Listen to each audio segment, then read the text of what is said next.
Assalamualaikum warahmatullahi wabarakatuh.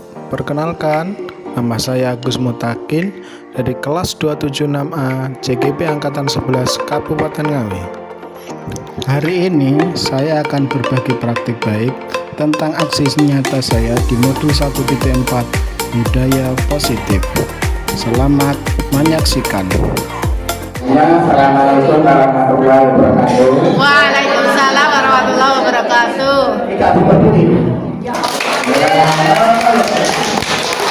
Allah ya Rabbi. Pik sana. Ya, jadi hari ini perkenalkan saya membagikan nilainya hari ini kita diskusi lah. Jadi di modul 1.4 ini ada yang namanya budaya positif. Nah, tuh, dengan sih senang sih positif ya. Jadi kalau kayak orang ngomong ya, apa bercanda positif jadi nggak positif. Nah, itu budaya positif. Kenapa ya? Sebenarnya kan ada modul 1.1, 1.2, 1.3. Kenapa 1.4 ini harus didiseminasikan? Karena memang di modul 1.4 ini banyak ilmunya, ya. Jadi banyak ilmunya. Jadi jenengan tak kai sithik, ya, tak kai ilmu sithik ya di modul 1.4 ini. Sampai ngerti sampai belum melu GP. Nah, ya, materinya di GP itu nek jarene dagingnya itu wagyu A5 dari Jepang. Iya. Sing sakine gak oleh stres kan. Dipijeti kan? Dipijeti. Nah, aku mungkin bertanya-tanya, apa mungkin ya sapine kono Jepang gak oleh stres, tapi guru-gurune nang Indonesia stres kok gara PR-nya. Jadi sapi-sapinya ngono itu bahagia Daripada kene? ya, daripada guru kita. Mending sapi. Ya, gak sapi. Nah, juga nanti itu DP sawah bahagia terus. Saya berdoa Samu. Itu samu. Kayak bunda kosmisi titik-titik gak bisa moodnya. Oke, hari ini kita di budaya positif. Kita materinya apa saja di budaya positif ini?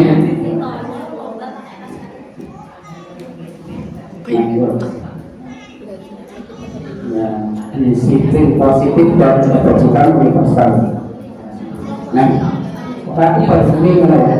Terus yang kedua adalah teori motivasi hukuman dan penghargaan serta restitusi. Sebenarnya hukuman penghargaan ini ya mesti harus ngerti ya. Jadi antara hukuman just dan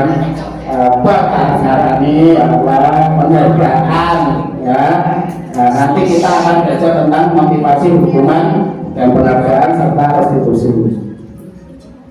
Yang ketiga adalah keyakinan kelas. Keyakinan kelas itu sama dengan kesepakatan kelas. Mungkin di sini ada yang sudah membuat, sudah keyakinan kelas, kesepakatan kelas itu sama, ya. Next. Yang keempat adalah kebutuhan dasar manusia dan budaya berkualitas.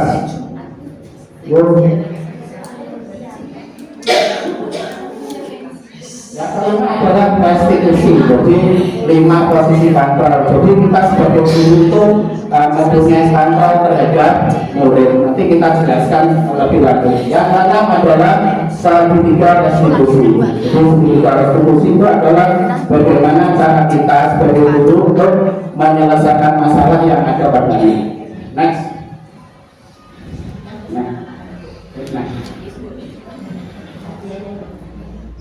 Kita mulai dari makna kata disiplin.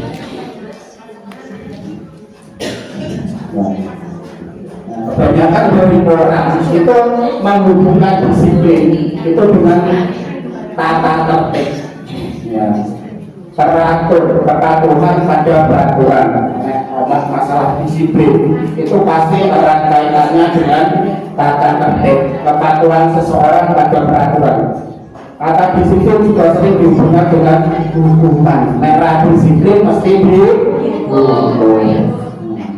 Nah, padahal hukuman itu adalah alternatif terakhir yang bisa diambil oleh guru. Jadi namanya hukuman itu diletakkan di paling atas, berarti salah apa? Salah. Nah, jadi hukuman itu alternatif terakhir kalau perlu itu tidak digunakan sama sekali.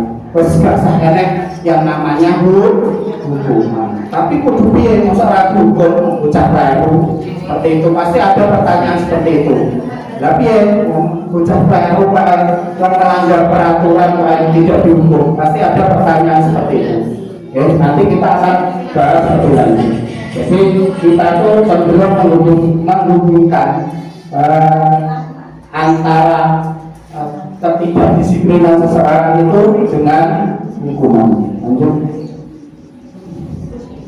Nah, Ki-Hajar juga menyatakan bahwa untuk mencapai kemerdekaan atau dalam konteks pendidikan, ya, untuk menciptakan murid yang merdeka, syarat utamanya harus ada disiplin yang kuat. Nah, jadi disiplin itu erat hubungannya dengan tanggung jawab. Jadi ketika anak itu mempunyai tanggung jawab yang kuat, jadi kebanyakan anak-anak yang tidak melanggar peraturan itu adalah anak-anak yang mempunyai disiplin yang kuat. Jadi disiplin yang dimaksud itu adalah disiplin diri yang memiliki motivasi internal. Motivasi internal itu motivasi yang berasal dari dirinya. Jadi kalau jenengan sholat itu, anak itu sholat, itu motivasinya apa? Karena wedi karo bote, apa karena dia sudah mengerti akan kewajibannya sebagai seorang hamba. Jadi karena ucapi sholat goro-goro wedi karo bote, berarti itu motivasinya masih motivasi eksternal dari luar, bukan dari dalam. Ya, menurut Ki-Hajar Dewantara, jadi bahasanya bahasa Jawa, langsung bahasa Indonesia ya, tak subtitle langsung.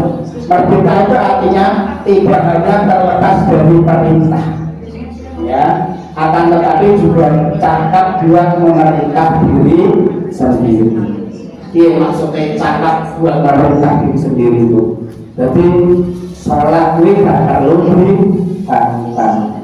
Ya, jadi tidak hanya terlepas dari perintah. Jadi rasa dikongkot bocah kuwi wis merintil sholat. Jadi dia itu istilahnya mengerti lah kenapa dia harus sholat seperti itu. Dia itu sudah tahu, tidak usah dikongkot wis tinggal kena jemahan. Anak tak bocah kuwi motivasinya dari dewe. Anak sing bener-bener pengen sholat, anak sing golek Jumat. Jadi dikatakan berhasil itu ketika anak itu sholat karena memang dia tahu, dia memang membutuhkan. Jadi aku itu sebagai orang Islam, orang Islam itu punya kewajiban. Salah satunya adalah sholat Jumat. Sholat Jumat itu wajib. Ketika anak sudah mempunyai motivasi internal seperti itu dikatakan sukses. Tapi budaya izin gara-gara Jumat berkah. Pas urung salah terus melayu boleh ijazah. Jadi kalau salah sebenarnya karena sembangan hijau itu. Nah seperti itu, berarti itu motivasinya masih motivasi eksternal, bukan motivasi internal. Lanjut.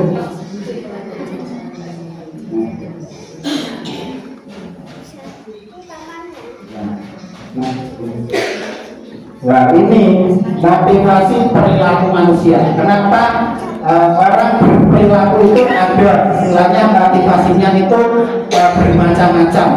Yang pertama itu untuk menghindari ketidaknyamanan atau hukuman. Misalnya bocah, ya, atau bahasa bocah lah, ya, kita. Kenapa kita memakai helm? Kira-kira nyapa jenengan nganggo helm? Kepanasan. Ya, ini juga panasan. Biar aman. aman.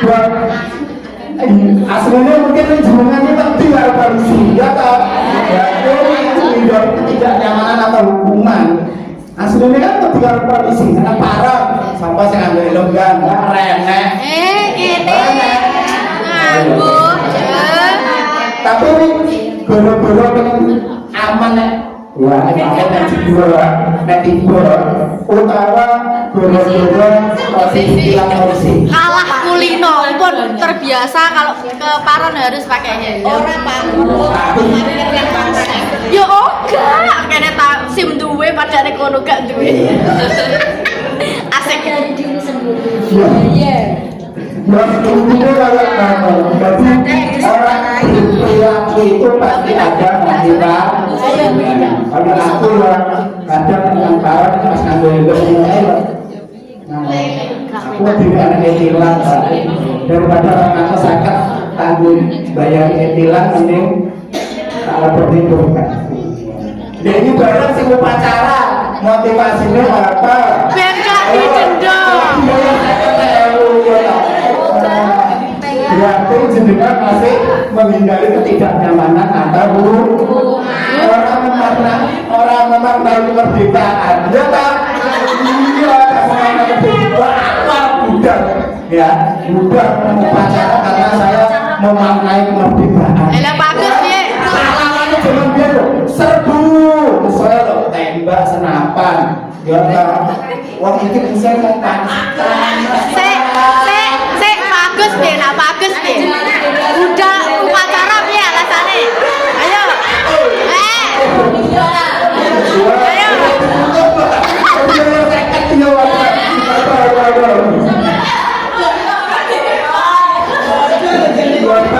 Oke, guru-guru relawan kan ta?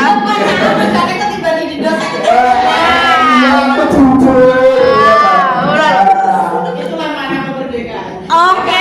Tapi saya tidak memaknai kemerdekaan juga, mengisi pertarungan dengan hal-hal yang berguna, mencerdaskan bangsa ini termasuk memaknai kemerdekaan. Itu salah sangka.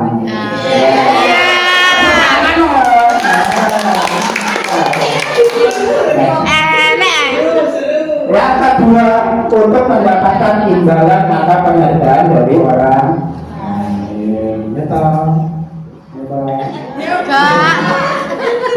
Nek anak-anak. Jadi kenapa kita itu tidak disarankan dan sinau kok tak kei nganu, tak kei apa itu tak tugas jajan. Dan cukur kok gak cukur es krim. Ya anake ini. Aku tersadarkan kalau gitu. Yang Allah tibain ya. Pemberian reward itu harus dengan cara yang benar. Ada Allah apa-apa dikai reward. Kemana dikai reward? Dia melakukan sesuatu itu bukan karena motivasi internal, tetapi karena pengen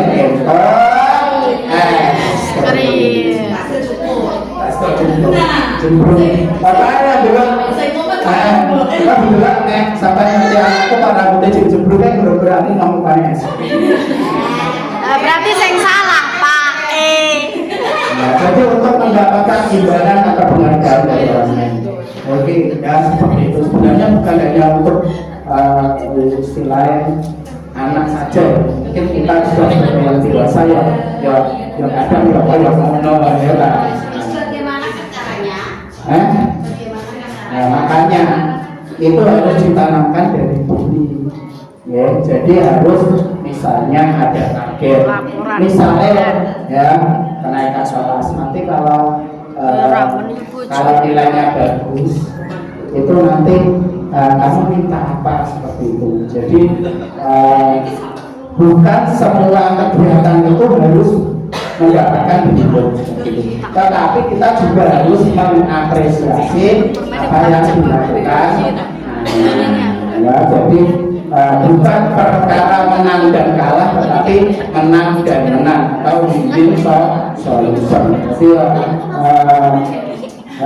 ayo marem kita sebagai orang tua juga mengapresiasi apa yang dilakukan oleh Nah, ini yang terakhir ini adalah tingkatan tertinggi. Nah, jadi ya ketika jenengan mungkin masih ada di tahapan 1 menghindari hukuman, atau mungkin jenengan masih mendapatkan imbalan atau penghargaan dari orang lain, untuk yang ketiga ini ya untuk menjadi orang yang mereka inginkan dan menghargai diri sendiri dengan nilai-nilai yang mereka percaya. Seperti itu. Ini maksudnya piye nanti? Maksudnya piye sih? Kayak sing tak omong. Jadi dia itu bergerak atas motivasi internalnya sendiri. Dia bukan mencuri ya, karena dia mempercayai nilai-nilai yang dia percaya itu ketika saya sholat, ya Pak, itu bisa menghindar, bisa menjauhkan saya dari perbuatan keji dan mungkar. Arabnya lali ya, jadi itu mesti apa ya? Jadi dia bergerak sholat karena dia percaya ketika saya sholat, saya itu bisa menghindarkan saya dari perbuatan keji dan mungkar. Itu motivasi internal dia. Dia berangkat itu bukan karena dia pengen boleh Jumat. Jadi dia bukan karena mendapatkan imbalan atau penghargaan, tetapi dia berangkat dari motivasi dirinya sendiri. Lanjut. Nah ini yang tadi ya. Nah ini adalah tingkat terendah, ya. Biasanya orang yang motivasi perilakunya itu menghindari hukuman itu akan bertanya, apa yang akan terjadi apabila saya tidak melakukannya? Dibangun apa? Nah, taman yang tak lakukan, iya, sih tak. Ya, ya. Jadi dia itu sehat. Balik. Sehat.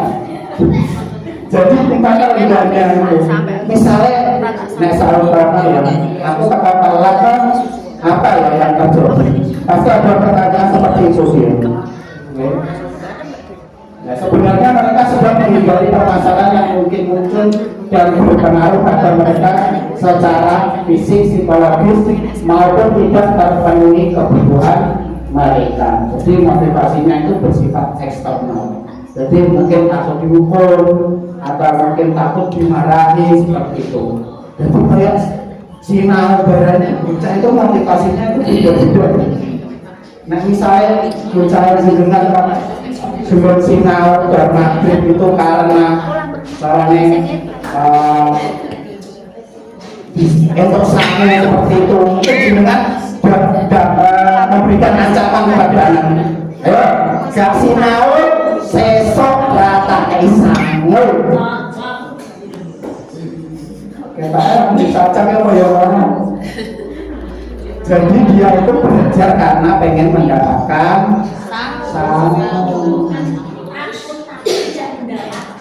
Jadi orang takut mendekat, tidak mendapatkan jika dia tidak belajar. Jadi ada rasa terpaksa ketika dia belajar. Karena sinau bunuh tak ya. Ayo baru. Orang ini kayak malah kena mental untuk mendapatkan imbalan atau penghargaan dari orang lain. Jadi satu tingkat di atas motivasi yang pertama tadi, orang berperilaku untuk mendapatkan imbalan atau penghargaan dari orang lain. Ya, jadi dia itu melaksanakan apa yang jadi kesepakatan itu bukan karena motivasinya dia sendiri, tetapi karena dia ingin mendapatkan imbalan. Gak ikhlas selain. Motivasi ini juga bersifat eksternal. Dia melakukan sesuatu itu untuk mendapatkan hadiah, pengakuan atau imbalan. Motivasi ini juga bersifat eksternal, jadi bukan berasal dari dirinya sendiri. Nah, pokoknya sampai. Nah, untuk menjadi orang yang mereka inginkan dan menghargai diri sendiri dengan nilai-nilai yang mereka percaya. Jadi orang dengan motivasi ini akan bertanya, akan menjadi orang yang seperti apa? Seperti apa? Saya melakukan ini karena apa? Jadi bukan cuma akan Ya, motivasinya itu dia karena dengan nilai-nilai yang mereka percaya. Jadi motivasi ini membuat seseorang memiliki disiplin positif karena motivasinya itu bermotivasi berperilakunya itu bersifat internal bukan eksternal. Jadi yang pertama dan yang kedua tadi itu bersifat eksternal, jadi berasal dari luar, bukan dari dirinya sendiri. Next. Nah ini hubungan konsekuensi dan restitusi. Jadi dalam menjalankan peraturan atau berkeyakinan. Aku tahu sih nggak doyan.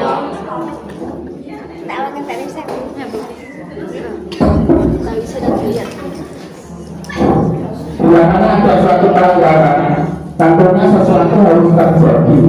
Untuk itu kita perlu meninjau ulang tindakan pengaturan peraturan atau keyakinan kelas atau sekolah kita selama ini. Jadi yang namanya keyakinan sekolah itu harus selalu dipantau. Ya. Jadi sesuai atau tidak. Restitusi adalah proses menciptakan kondisi bagi murid untuk memperbaiki kesalahan mereka, sehingga mereka bisa kembali pada kelompok mereka dengan karakter yang lebih kuat. Restitusi juga merupakan proses kolaboratif yang mengajarkan murid untuk mencari solusi dari masalah mereka dan membantu murid berpikir tentang barang seperti apa yang mereka inginkan dan bagaimana mereka harus memperlakukan orang lain. Ya, jadi bukan hanya tentang dirinya, tetapi juga tentang orang lain. Jadi orang mikir arah diri, tetapi juga mikir bagaimana perasaan orang lain.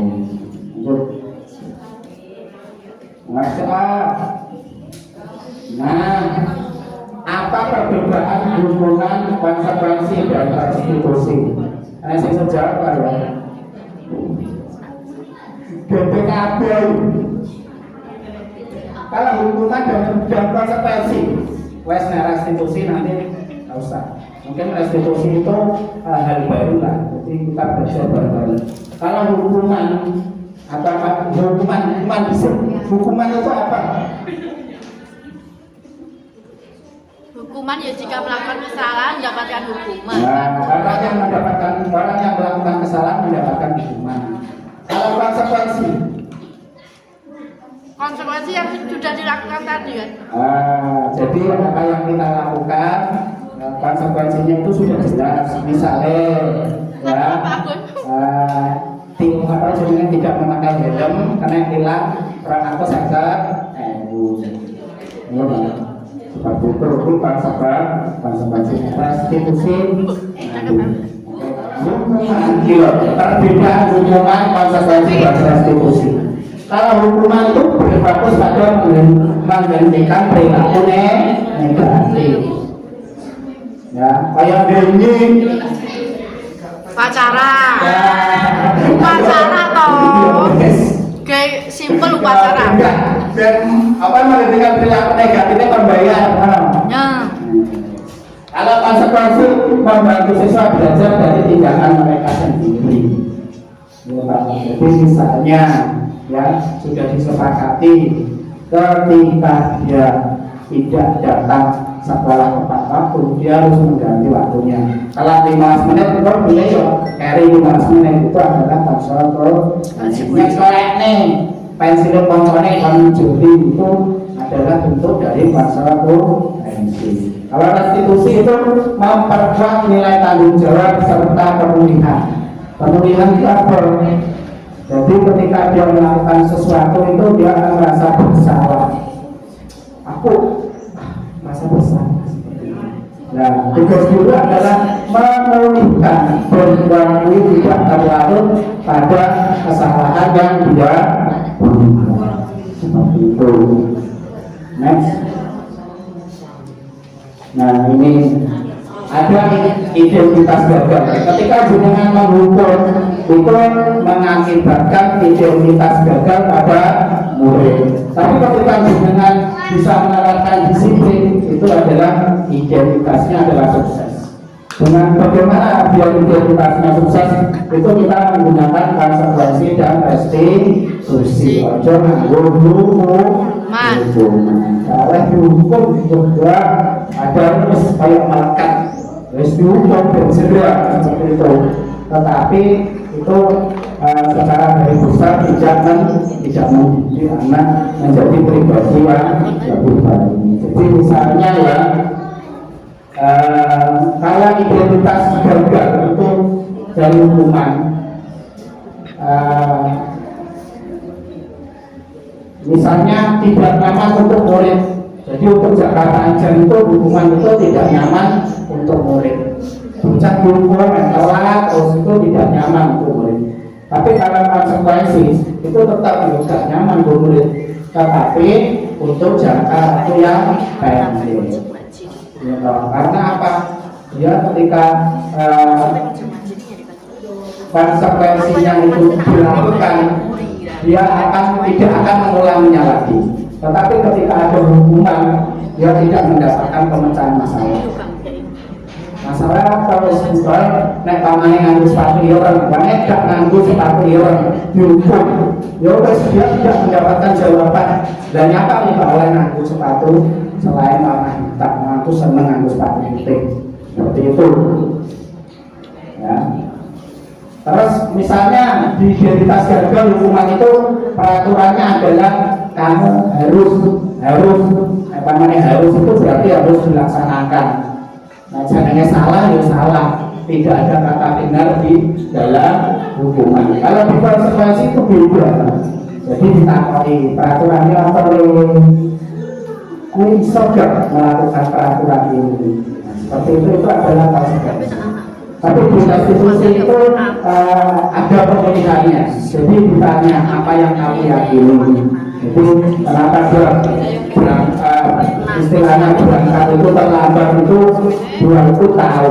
Jadi ketika saya berangkat tepat waktu, jadi saya menjadi pribadi yang lebih baik. Itu adalah restitusi. Jadi apa yang bisa kami lakukan untuk memperbaiki masalah ini seperti itu.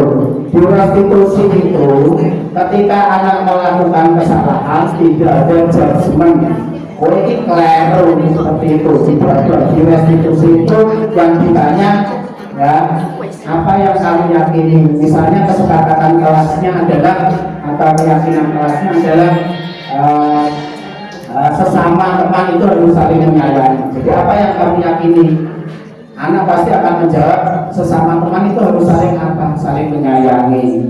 Terus apa yang bisa kami lakukan untuk memperbaiki masalah? Ya aku tak minta maaf dulu seperti itu dan tidak akan mengulanginya lagi. Itu adalah bagian dari restitusi. Ya. Nah,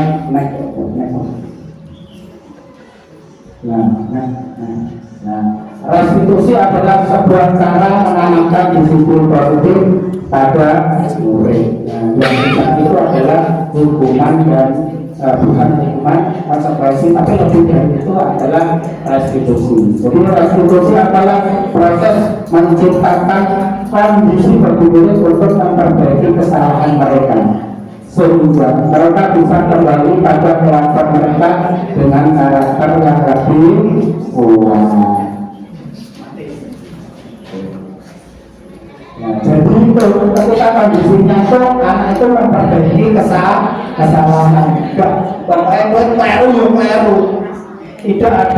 Tidak dibiarkan anak itu memperbaiki keadaan.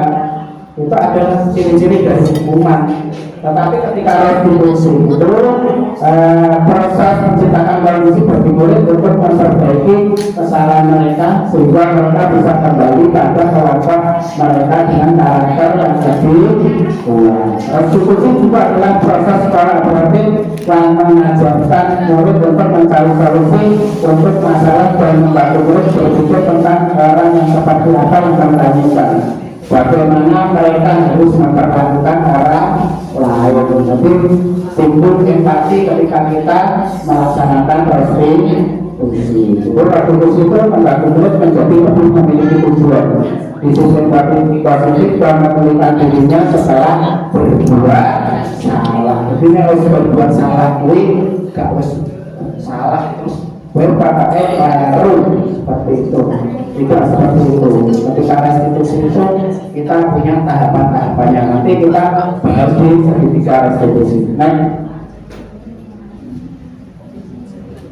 Saya coba masuk. Hukuman apa konsekuensi? Nah, mau jadi hukuman konsekuensi. Nah, saya aku tambah ini. Ayo Bu, bisa. Nah, lari menemui lapangan basket 2 kali karena terlambat hadir ke sekolah. Nah, ini hukuman apa konsekuensi? Hukuman. Konsekuensi. Konsekuensi. Duh. Oh, gak konsekuensi hukuman. Nyapa hukuman. Karena dia tidak diberikan kesempatan untuk memperbaiki diri. Terus bapaknya telat hukuman namanya. Karena membersihkan tumpahan air di meja tulis karena tersenggol pada saat belajar. Konsekuensi pengumuman. Konsekuensi. Nah, iya. Pinter deh. Oke, next. Menggantikan kertas tugas teman yang telah dicoret-coret. Konsekuensi. Mekah. Konsekuensi. Aku bangga cek Mekah. Berdiri satu kaki karena tidak bisa menjawab pertanyaan. Hukuman. Ya, udah pinter. Terus, next. Membayar denda 50.000 karena tidak diterima. Hukuman apa konsekuensi? Konsekuensi. Hukuman toh. Konsekuensi. Kayak hukuman loh. Kan itu sudah kita sepakati, Pak. Konsekuensinya apa? Bayar zakat. Konsekuensi bukan hukuman. Next. Yuk. Kalau ini macam apa?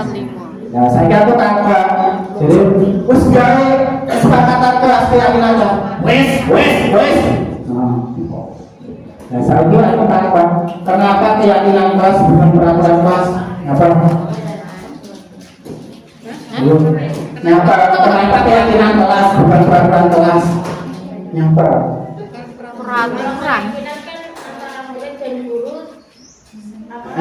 Terjadi kesepakatan.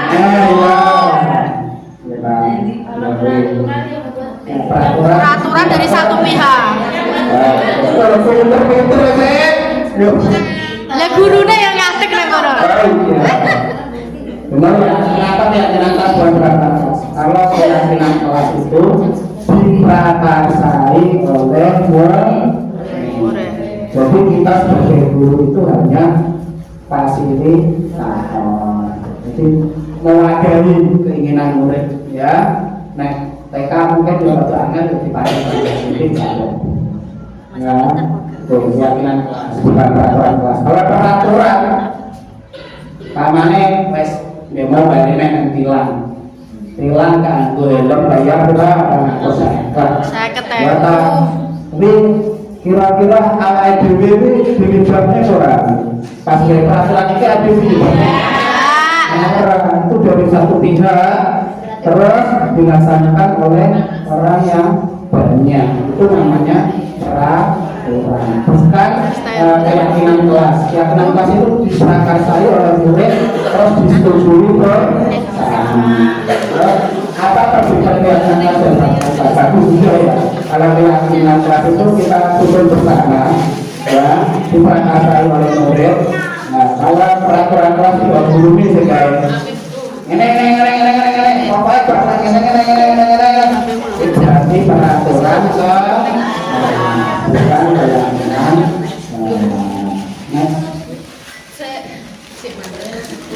Nah ini menentukan keyakinan. Nah keyakinan kelas itu sifatnya itu abstrak, ya.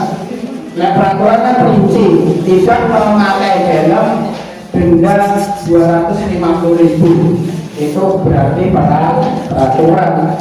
Jadi rinci konkret. Kalau keyakinan kelas itu atau keyakinan sekolah itu sifatnya lebih abstrak, ya. Pernyataannya itu universal.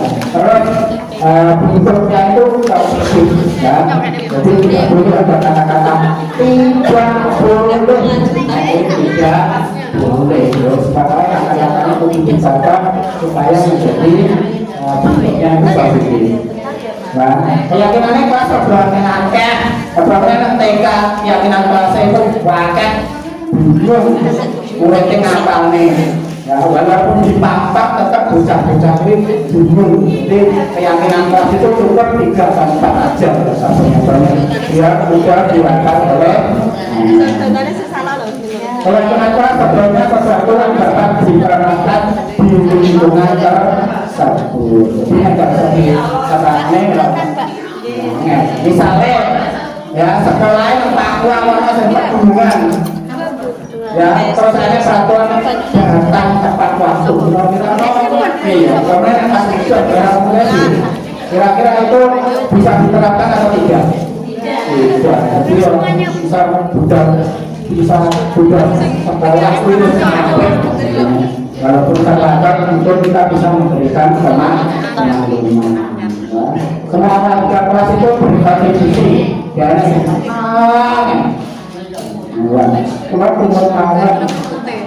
Semuanya harus berkontribusi, ya. Terus kedua tinjau kembali keyakinan kelas berlaku ke waktu direfleksikan. Kira-kira keyakinan kelas di jalan orang negara jalan kira-kira begitu atau kita dilanjutnya atau kita bisa membicarakan kembali. Dibicarakan kembali. Kita jalan di ayo kita diskusikan lagi seperti itu. Next. Nah ini para penyusunan keyakinan kelas ya, ayo Pak. Nah jujur, kami diskusi sama nih baru Pak, aku juga lihat. Guru itu loh Pak, ya sampai bisa mengatakan pendapat ini dengan mengadakan diskusi curah pendapat dengan pada ayo kira-kira apa ayo lagi ya pertama Pak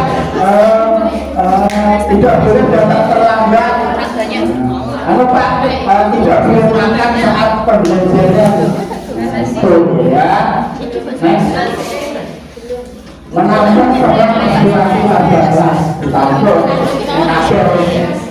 mulai pendapat untuk Lampung jadi satu ya uji entah pokoknya di Lampung ya next memilah dan menyepakati aspirasi yang akan ditunggu untuk menjadi keyakinan itu perlu gak ya itu perlu gak ya itu perlu gak misalnya kalau menentukan bocahnya belum apa-apanya sampai dasar DKI harus bersepatu hitam. Wih bapak, saya mampu sekolah mungkin ketika dia mungkin tidak mempunyai atau tidak mau pakai sepatu, kita harus dengan pendekatan yang persuasif alam-alam. Nyata kalau tak boleh pakai sepatu itu ya sesok ayo bicara sepatu. Ini kita next mengubah kalimat yang telah dituju menjadi kalimat begitu. Kalimatnya itu kalimat begitu. Kalau ada kata-kata tidak dilarang, tidak dilarang. Misalnya tidak boleh datang terlambat, kalimat positifnya apa? Datang tepat waktu. Ya, tidak boleh makan saat pembelajaran.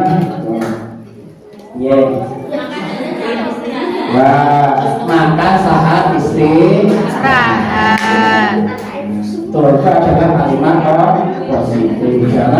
Jangan ada kata-kata tidak dilarang. Dulu kan diajarkan bocah bertengkar itu, ya kan? Ayo dirutak, orang oleh. Ayo bermain bersama. Lari-lari, ayo, jalan pelan-pelan. Kata-kata itu PKB harus dipotong tenang, jangan sampai ada kata-kata yang sekiranya dapat menyakiti. Kata-kata tidak boleh harus ada seperti itu. Masih ada pilihan-pilihan yang bisa kita sepakati. Mencetak dan menambah keyakinan kelas pada tempat yang mudah dilihat. Jadi makanya membuat misalnya dari pakai waktu ngerti keyakinan kelas dulu sama ini. Next, melaksanakan keyakinan kelas yang telah dibuat teman-teman tanggung daya baru atau gaya-gaya DUB yang sepakatan mode sepakati DUB untuk dilaksanakan dengan penuh tanggung jawab oleh ya kita harus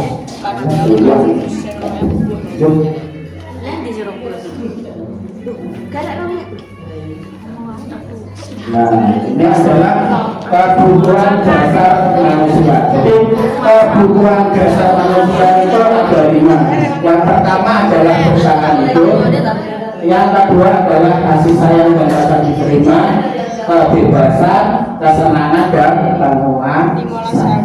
Nah, tamannya enak bocah sih. Ada yang disebut pena-penaan lah nakal ya. Kalau seperti itu mungkin saja ada kebutuhan dasarnya yang belum dipenuhi. Nah ini kebutuhan hidup, kebutuhan bertahan hidup atas survival adalah kebutuhan yang bersifat fisiologis untuk bertahan hidup, misalnya kesehatan, rumah, makanan, dan berbakat ya.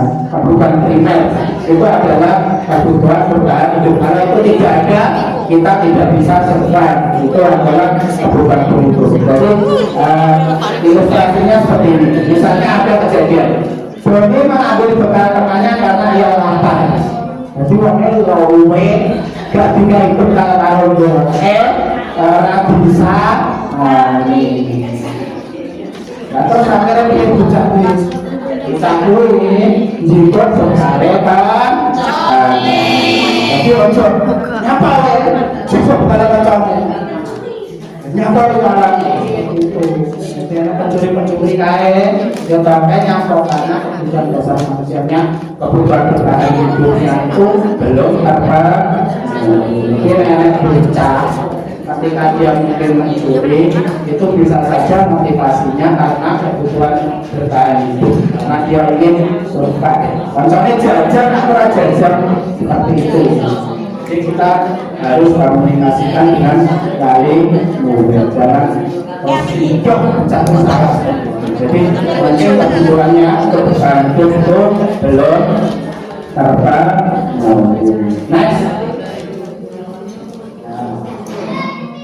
Kebutuhan untuk disayangi dan diterima ya. Jadi kebutuhan untuk memberi dan menerima kasih sayang dan kebutuhan untuk merasa menjadi bagian dari satu keluarga. Orang dikancani menemui biasanya caper nenek kocok-kocok caper seperti itu. Mungkin dia tuh kasih sayang dan dia itu butuh kasih sayang dan rasa terima. Ilustrasinya misalnya ya, Doni mengambil bekal temannya karena dia merasa senang. Ya, pacarnya jadi perhatian. Jiko, ya bang Jiko, bekale bang. Pacarnya itu senang. Seperti itu. Jadi ketika temannya melaporkan tindakannya itu pada gurunya dan gurunya memberitahu orang tuanya, sehingga orang tuanya jadi memperhatikan dia. Jadi ya, sing dewe gak digagas belas kalau orang tuane akhirnya dia mendapatkan perhatian walau dengan cara yang salah. Jadi kebutuhan dasarnya yang sedang dipenuhi dulu adalah kebutuhan akan kasih sayang dan rasa diterima. Jadi boleh perhatian sabar kalau orang tuanya dengan cara yang sayang. Next, kekuasaan. Ya, kebutuhan itu berhubungan dengan kekuatan untuk mencapai sesuatu, menjadi perhatian, menjadi perhatian, diakui, ya, dibenarkan memiliki rasa berdiri. Jadi dia itu diakui. Kebutuhan ini merupakan keinginan untuk dianggap berharga, bisa membuat perbedaan. Seperti itu ya, bisa membuat pencapaian kompeten diakui, ya, dihormati. Ya. Nah, ilustrasinya seperti apa? Misalnya, setelah mengambil bekal temannya, Doni merasa berjuang. Karena temannya jadi takut, mungkin pakainya lebih berorasi. Berarti itu bekal, contohnya nggak terima, jualan kasih bisa. Seperti itu ya. Jadi contohnya akhirnya lebih buat menuruti hari ini. Rupanya hashtag seperti itu. Jadi maka sebenarnya Doni sedang berusaha memenuhi kebutuhan dasarnya akan kekuasaan. Ini bocah yang bos memenuhi yaitu untuk untuk kekuasaan di pengakuan. Yo aku dulu lanjut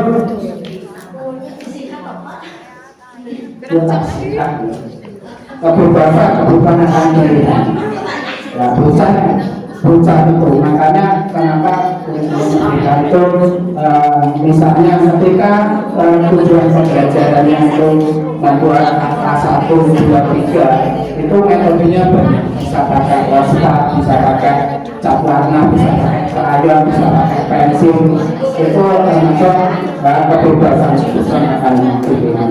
Tetapi kalau hubungannya dengan masalah, jadi anak itu butuh kebebasan yang tinggi, menginginkan pilihan. Mereka perlu banyak bergerak, juga ya, jadi dua bebas. Kenapa seperti itu? Mungkin di rumah dia itu merasa tertekan. Jadi bocah mampu dikurung. Ketika dia di sekolah kayak sapi itu, karena dia itu susah sakitnya berhubungan, karena memang dikurung. Ya, belum merasa dosa. Sekarang iya, saya hidup kita berada aku karena saya bosan dunia sebelum atau tidak masalahnya anak itu jangan dunia suatu perasaan itu benar-benar namanya yang terakhir adalah kesenangan juga untuk kesenangan urut jahat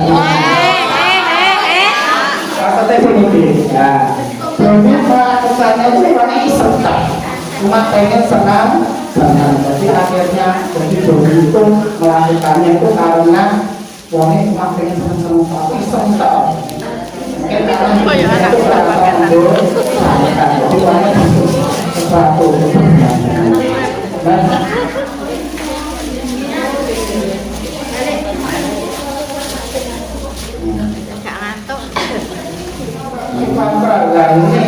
gunakan bisa refleksi saya ada di posisi mana.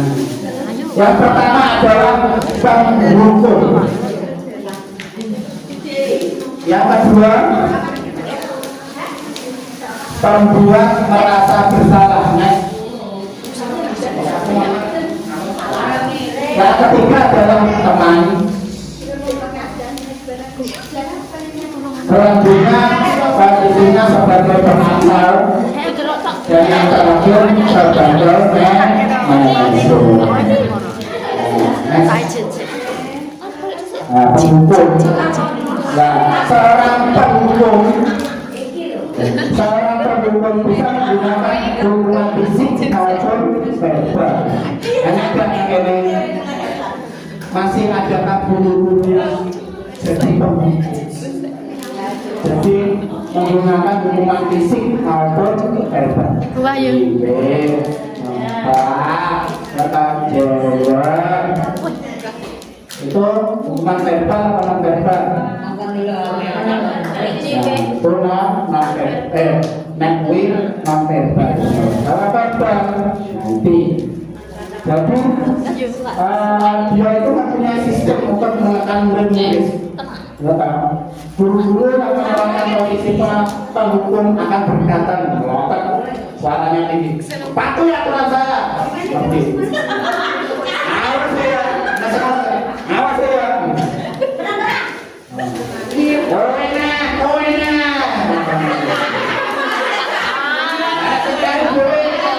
Mengerjakannya dari dulu. Koina ini terus.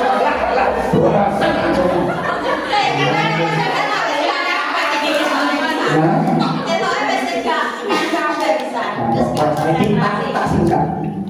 Nah, hasilnya bocah di guru kawan itu dia akan mulai marah, dendam. Nek guru SMA soal jadi bikin. Tapi kan guru TK, macam murid TK yang berjesi, paling cuma nangis. Next. Saya jadi guru penghukum. Timur ada sholat langsung tobat ya. Karena dia merasa bersalah. Nah itu gak bentar-bentar tapi membuat murid itu merasa bersalah. Ibu itu kecewa karena gue. Saya bilang nanti itu melas itu. Nah itu bahaya dari penghukum.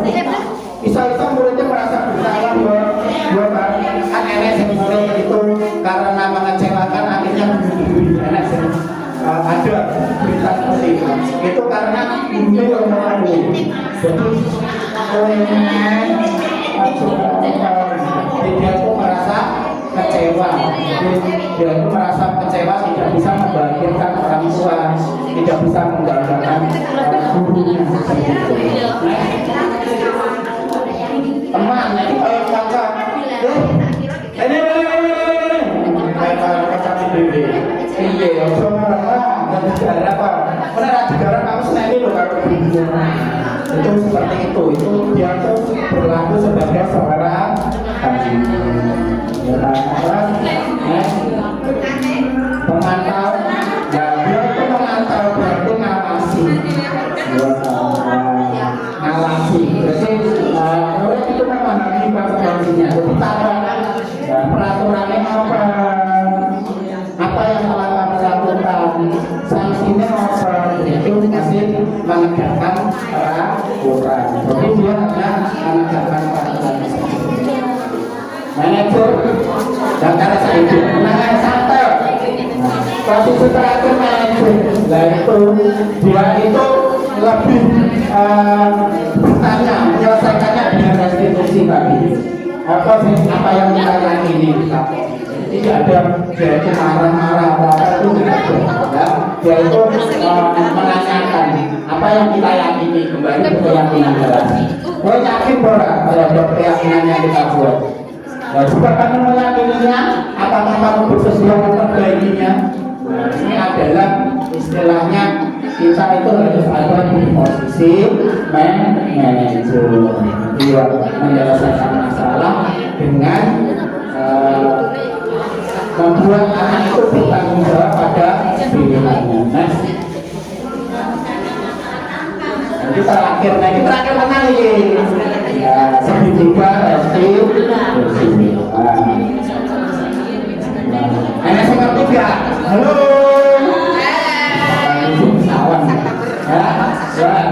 Ada yang pernah mendengar segitiga restitusi?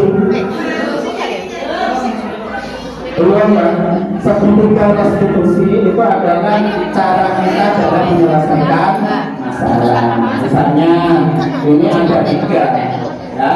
Yang pertama adalah validasi tindakan yang salah, menanyakan keyakinan dan mensadarkan keyakinan. Jadi tiga itu terserah nanti yang mana dulu. Misalnya ini, ya, next. Nah, sisi satu itu menstabilkan keadaan. Nah, ketika anak itu berbuat salah, aja dihakimi. Kita bisa berkata berbuat salah itu tidak apa-apa, tidak ada manusia yang sempurna. Saya juga pernah melakukan kesalahan. Kita bisa menyelesaikan ini.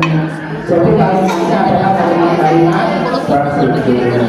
Nah, setelah ucapin stabilnya stabil, kita lanjut. Nah, kita pergi, sama pasti punya alasan. Kenapa kau sekali koncomu? Kenapa sekali koncomu? Pasti dia punya dasar ojo dulu. Tapi itu jadi jangan menjelaskan kau ini perlu salah kata kamu loh pasti kau ini atau nabrak kamu sadar yaitu tidak sengaja. Dan yang terakhir adalah menanyakan keyakinan. Nah, doakan yang dibagi keyakinan kelas. Nah, apa yang kita percaya sebagai kelas atau keluarga. Nilai-nilai umum yang telah kita sepakati atau pandangan kita tentang kelas yang ideal di keluarga. Kamu mau jadi kelas seperti apa? Jadi misalnya, jadi keyakinan kelasnya itu nanti kita tanyakan kan harus disepakati. Misalnya sesama teman harus saling menyayangi. Apakah itu dilanggar? Ya bu, saya langgar. Tapi apa yang ada ini guys? Saya tak minta maaf sama temanku yang nakal tadi. Seperti itu. Ya itu terakhir itu tenang tuh. Asik. Tidak jawab lagi jawab. Contoh seorang anak TK, dia sedang duduk bersantai, tapi tiba-tiba Bowo datang dari belakang mengagetkan Joko. Joko sebentar berdiri, marah dari orang Bowo sampai Bowo menangis. Apa hal pertama yang harus dilakukan dulu? Spanyol. Oh coba. Buat apa itu?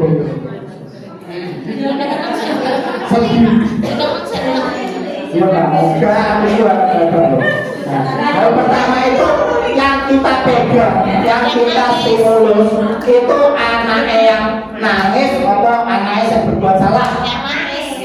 Ya, nangis. Nangis sih gak apa-apa, karena dia ngomong nangis udah nangis apa? Nangis gak sakit memang ya. Aku mau pegang. Besar, juga loh hebat. Aku mewah gede malah terbuka. Terus peran kontrol tadi apa? Sebagai apa? Membuat merasa bersalah, apa manajer, apa sebagai apa tadi? Kami sebagai manajer, sebagai manajer ya, harusnya sampai menjadi penghukum agar membuat merasa bersalah. Namanya aku kosong. Itu penghukum. Aku kan terbarukan sahabat, aku salah coba. Ya, peran kontranya adalah manajer. Langkah-langkah restitusi yang harus dilakukan dulu yang pertama adalah kita tadi menstabilkan keadaan. Cair, ya Pak. Kenapa? Sabar salah gak setelah aku ya pernah salah. Aku sudah salah karena tidak ada manusia. Setelah itu kita mengvalidasi tindakan yang salah. Ini dia ngomong konsolnya buat apa ini? Konsolnya kamu boleh kan mayu-mayu awal itu ada ngarap ini warna lembut tak cuma nangis. Tapi di kasus ini ya itu aku ini jadi guyon gitu, tak kaget ini tidak ngomong ini guyon tidak ada malah langsung. Mungkin orang ini apa bicara lebih berguyon kalau ini.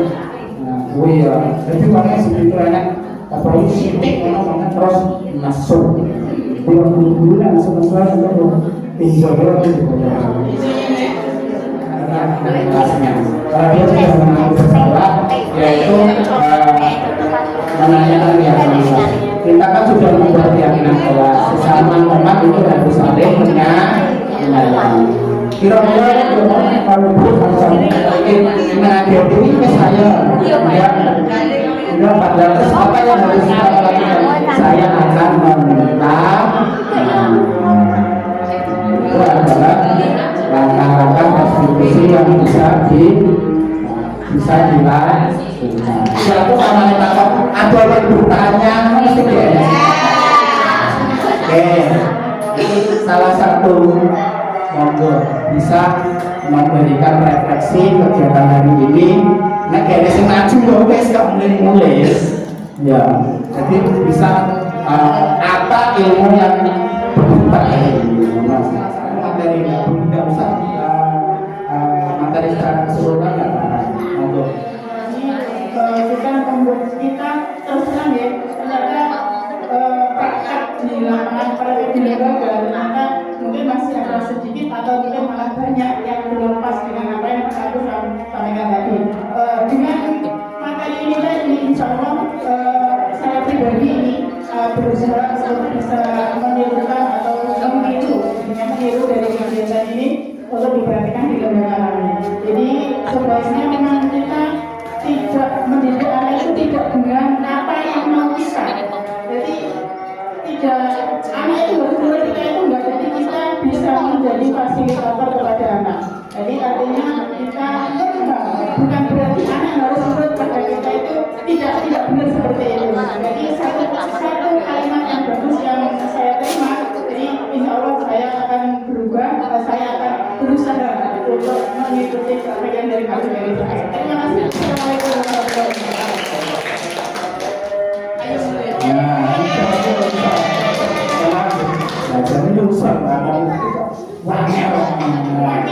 Terima kasih saya kira cukup. Terima kasih atas perhatiannya, waktunya yang diberikan. Semoga materi yang saya sampaikan ini bisa menjadi sedikit tambahan materi lah buat jenengan untuk pendidikan yang lebih maju di saat pandemi.